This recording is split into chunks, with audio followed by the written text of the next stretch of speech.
Argentina ও Spain football ভক্তদের জন্য দুঃসংবাদ, মাঠে গড়াচ্ছে না বহুল প্রতীক্ষিত ফিনালিসিমা। তরুণ তারকা লামিনে ইয়ামাল ও আর্জেন্টাইন কিংবদন্তি লিওনেল মেসির সম্ভাব্য দ্বৈরথ দেখার অপেক্ষায় ছিল ফুটবল বিশ্ব, কিন্তু নানা জটিলতায় শেষ পর্যন্ত সেই ম্যাচ আর হচ্ছে না। এর কারণ মধ্যপ্রাচ্যের রাজনৈতিক পরিস্থিতি, আর যার কারণে 2026 সালের ফিনালিসিমা শেষ পর্যন্ত বাতিল করেছে ইউএফা ও কনমেবল। আর্জেন্টিনা বনাম স্পেনের এই ম্যাচটি আগামী 27 মার্চ কাতারের লুসাইল স্টেডিয়ামে হওয়ার কথা ছিল, কিন্তু অঞ্চলটির অস্থিতিশীল পরিস্থিতি এবং নতুন তারিখ নিয়ে দুই দলের মধ্যে সমঝোতা না হওয়ায় ম্যাচটি আয়োজন করা সম্ভব হচ্ছে না।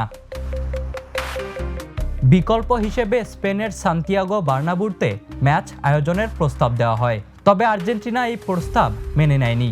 পরে তারা বিশ্বকাপের পর ম্যাচ আয়োজনের প্রস্তাব দেয়, কিন্তু স্পেনের ব্যস্ত সূচির কারণে সেটিও সম্ভব হয়নি। শেষ পর্যন্ত নির্ধারিত সময় ও তারিখে সমঝোতা না হওয়ায় টুর্নামেন্ট বাতিল করা হয়।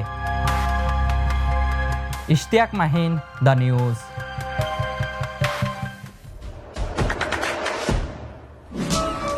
দেশে দেশে সবার সাথে দ্য নিউজ।